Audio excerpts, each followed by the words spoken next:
হয় কাইলৈ অন্ত পৰিব পঞ্চায়ত নিৰ্বাচনৰ মনোনয়ন দাখিল পৰ্ব আৰু দেখিবলৈ পোৱা গৈছে যে আজিৰ দিনটোত যিসমূহ উন্নয়ন খণ্ড আছে সেই উন্নয়ন খণ্ডসমূহত যথেষ্ট সংখ্যক লোকৰ ভিৰ হৈছে কাৰণ এই উন্নয়ন খণ্ডসমূহতে আচল যিসকল ৱাৰ্ড সদস্য তেওঁলোকে মনোনয়ন পত্ৰ দাখিল কৰিছে আৰু এই মুহূৰ্তত মই উপস্থিত আছোঁ বিশ্বনাথ উন্নয়ন খণ্ডত আৰু মোৰ সহযোগী ইয়াত দৃশ্য দেখুৱাব ইয়াত আচলতে ভিৰ দি বাট নোপোৱা অৱস্থা আৰু যথেষ্ট সংখ্যক লোকে আহি ইয়াত ভিৰ কৰিছে আৰু এই যি উন্নয়ন খণ্ড ইয়াত 12টাকৈ পঞ্চায়ত আছে আৰু প্ৰতিটো পঞ্চায়তৰ বাবে সুকীয়াকৈ ইয়াত মনোনয়ন পত্ৰ লৈ থকা হৈছে আৰু প্ৰতিটো পঞ্চায়ততে আচলতে 10টাকৈ ৱাৰ্ড আছে আৰু 10টা ৱাৰ্ডৰ বাবে প্ৰতিটো পঞ্চায়তৰ সুকীয়াকৈ ইয়াত আচলতে এনেধৰণে এই মনোনয়ন পত্ৰ ইয়াত লৈ থকা হৈছে আৰু যথেষ্ট সংখ্যক লোকৰ ভিৰ হৈছে কাৰণ কাইলৈ হৈছে অন্তিম দিন মনোনয়ন পত্ৰ দাখিল কৰা কাইলৈ হৈছে অন্তিম দিন আৰু সেয়ে আজিৰ দিনটোত দেখিবলৈ পোৱা গৈছে এনেধৰণে ইয়াত যথেষ্ট সংখ্যক প্ৰাৰ্থী আহিছে আৰু তেওঁলোকে আচলতে ৰাইজৰ যি সমস্যা সেই সমস্যা দূৰ কৰাৰ বাবে তেওঁলোকে ইয়াত ৰাইজৰ হৈ নিজকে প্ৰতিনিধিত্ব কৰিবলৈ আগবাঢ়ি আহিছে ইয়াত প্ৰাৰ্থী আছে মই কথা পাতিবলৈ যত্ন কৰিম ইয়াত মই আপোনাৰ কাষলৈ আহিছোঁ মনোনয়ন পত্ৰ দিলে হয় হয় নমস্কাৰ মই বিশ্বনাথ ঘাট পঞ্চায়তৰ পৰা আহিছোঁ 9 নম্বৰ ৱাৰ্ডৰ মনোনয়ন দাখিল কৰিলোঁ আজি বহুত ভাল লাগিছে ৰাইজৰ বিপুল সঁহাৰি আহিছে ৰাইজে আচলতে মোক অৱশ্যে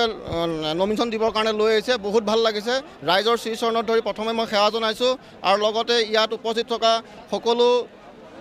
নমিনেশ্যন দিবলৈ অহা প্ৰাৰ্থীৰ লগত অহা জনসাধাৰণৰ শ্ৰীচৰণত ধৰি সেৱা কৰিছোঁ আৰু প্ৰাৰ্থীসকলৰ ভৱিষ্যত উজ্জ্বল কামনা কৰিছোঁ লগতে প্ৰাৰ্থীসকলক শুভেচ্ছা জনাইছোঁ আৰু চৰকাৰে যিখিনি এইবাৰ দলীয় হিচাপে যি পঞ্চায়ত গঠন কৰাৰ প্ৰয়াস কৰিছে সিদ্ধান্ত লৈছে হিমন্ত বিশ্ব শৰ্মা ছাৰক অশেষ ধন্যবাদ জনাইছোঁ তেওঁৰ কৃপাত হয়তো পঞ্চায়তখন দলমুক্ত হ'ব ৰাজনীতিমুক্ত হ'ব ভাল কাম হ'ব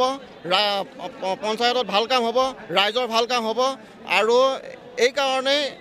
নিদলীয়া হোৱাৰ কাৰণে আজি ভাল শিক্ষিত মানুহ পঞ্চায়তৰ মেম্বাৰ উঠিবৰ কাৰণে আগবাঢ়ি আহিছে লগতে পঞ্চায়তৰ সভাপতি এইবাৰ মেম্বাৰৰ পৰা চিলেকশ্যন হ'ব অশেষ ধন্যবাদ জনাইছোঁ হিমন্ত বিশ্ব শৰ্মা ছাৰক আচলতে যিসমূহ আচলতে আঁচনি আছে আঁচনিসমূহৰ উপৰিও আচলতে কি কাম কৰিবলৈ আপোনাৰ মনত কিবা হেঁপাহ আছে নেকি আপোনাৰ ৱাৰ্ডত যে এনে কিবা বিশেষ কাম কৰিম বা ৰাইজৰ কিবা তেনেকুৱা দাবী হয় ৰাইজৰ দাবী আছে আমাৰ তেনেকৈ শ্মশান ঘাটৰ সমস্যা আছে শ্মশান ঘাটৰ সমস্যাটো এইবাৰ ৰাইজে বিপুল দাবী কৰিছে নিশ্চয় সেইটো সমাধান কৰিম ৰাইজৰ আশীৰ্বাদত যদি মই জয়ী হওঁ ৰাইজৰ হৈ কাম কৰি যাম ধন্যবাদ জনাইছোঁ আৰু এয়া আছিলে এনেধৰণে প্ৰাৰ্থী দেখুৱাই আছোঁ আমি দৃশ্য ইয়াত মনোনয়ন পত্ৰ দাখিল কৰাৰ বাবে এনেধৰণে আচলতে শাৰী পাতি যিসকল ৱাৰ্ড সদস্য সেই ৱাৰ্ড সদস্যসকলে শাৰী পাতি এনেধৰণে তেওঁলোকে ইয়াত মনোনয়ন পত্ৰ দাখিল কৰিছে ইয়াত বিভিন্ন প্ৰাৰ্থী আছে বিভিন্ন ঠাইৰ পৰা আহিছে আপুনি হয়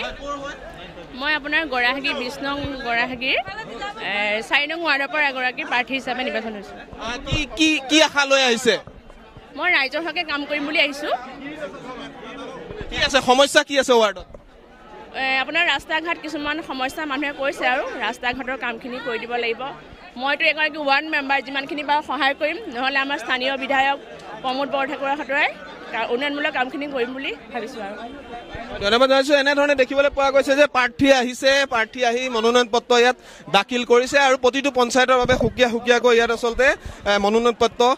দাখিল কৰা হৈছে আৰু যি চৰকাৰী বিষয়া এনেধৰণে এতিয়া দেখিবলৈ পোৱা গৈছে যে তেওঁলোকে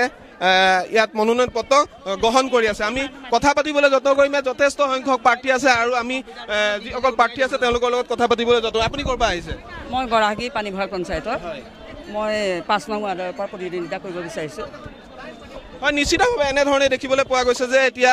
প্ৰাৰ্থীসকল আহিছে আৰু আহি পেলাই এয়া প্ৰতিদ্বন্দ্বিতা কৰিছে আপুনি ক'ৰ পৰা আহিছে কুমলীয়া প্ৰতিদ্বন্দ্বিতা কৰিছে হয় নমস্কাৰ মোৰ নাম নাৰায়ণ আচাৰ্য মই কুমলীয়া 16 নম্বৰ পঞ্চায়তৰ পৰা মই প্ৰতিদ্বন্দ্বিতা কৰিবলৈ ওলাইছোঁ ৰাইজৰ সহযোগিতা কামনা কৰা হ'ল কিবা সমস্যা আছে নেকি বহুত সমস্যা আছে আমাৰ ৰাস্তা আজিলৈকে 10-15 বছৰ হ'ল যেনেকৈ আছে তেনেকৈ আছে বানপানীত যাবই নোৱাৰি খোজকাঢ়ি যাব নোৱাৰি স্কুলৰ ল'ৰা ছোৱালীয়ে ইমান কষ্ট পাইছে বানপানী হোৱা জেগা আজিলৈকে কোনো খা সুবিধা নাই ধন্যবাদ জনাইছোঁ আপোনাৰ গৈ আহিছোঁ আপুনি মনোনয়ন পত্ৰ দিছে হয় দিছোঁ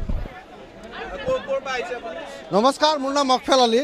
মই চোৱাগুৰি 1 নম্বৰ গাঁও পঞ্চায়ত 5 নম্বৰ ৱাৰ্ডৰ সদস্যৰ প্ৰাৰ্থী হিচাপে মনোনয়ন পত্ৰ দাখিল কৰি আহিছোঁ। কি আছে সমস্যা? সমস্যাটো মানুহৰ সমস্যাৰ অন্ত নাই, যেনে ৰাস্তা ঘাটৰ পৰা ইত্যাদি কৰি অন্য যিবিলাক সমস্যা আছে এইবিলাক চৰকাৰে যি আঁচনি দিব সেইবিলাক স্বচ্ছৰে নিকাৰে আগবঢ়াই লৈ মানুহৰ উপকৃত কৰা মানুহৰে মই পঞ্চায়ত খেলিবলৈ আহিছোঁ। নিশ্চিতভাৱে ধন্যবাদ জনাইছোঁ। আৰু এনেধৰণে দেখিবলৈ পোৱা গৈছে যে এইসকল প্ৰাৰ্থী এতিয়া আচলতে আহিছে মনোনয়ন পত্ৰ দাখিল কৰিবলৈ। আৰু আমি বাহিৰৰ দৃশ্য দেখুৱাইছোঁ, ইয়াত যথেষ্ট সংখ্যক লোক এতিয়াও আচলতে ৰৈ আছে, কাৰণ লাইন পাতি শাৰী পাতি আচলতে সকলোৱে ইয়াত মনোনয়ন পত্ৰ দিবলগীয়া হৈছে, কাৰণ 12টাকৈ পঞ্চায়তৰ বাবে ইয়াত মনোনয়ন পত্ৰ আচলতে লৈ থকা হৈছে। আৰু আমি বাহিৰৰ দৃশ্য দেখুৱাইছোঁ বিশ্বনাথ উন্নয়ন খণ্ডৰ। এনেধৰণে ইয়াত দেখিবলৈ পোৱা গৈছে যে এইসকল লোক এনেধৰণে এতিয়া ইয়াত আহি উপস্থিত হৈছেহি। আৰু কাইলৈ যিহেতু অন্তিম দিন মনোনয়ন পত্ৰ দাখিল কৰা, আজি সেয়েহে উন্নয়ন খণ্ডসমূহত এনেধৰণে যথেষ্ট সংখ্যক লোকৰ ভিৰ হোৱা দেখিবলৈ পোৱা গৈছে। প্ৰাৰ্থীসকল আহিছে ৰাইজক প্ৰতিনিধিত্ব কৰিব, মনত আশা লৈ আহিছে, ৰাইজে মৰম দিব বুলি আশা কৰিছে। আৰু এতিয়া দেখিবলৈ পোৱা গৈছে যে এনেধৰণে শাৰী পাতি বিশ্বনাথ উন্নয়ন খণ্ডত মনোনয়ন পত্ৰ দাখিল কৰিছে ৱাৰ্ড সদস্যসমূহে। আপুনি বিচৰা বাতৰি পাব কেৱল নিউজ 18 এপত। নিউজ 18 এপ ডাউনলোড কৰিবলৈ স্কেন কৰক এই QR কোড। গুগল প্লে ষ্টৰতো পাব এই নিউজ 18 এপ।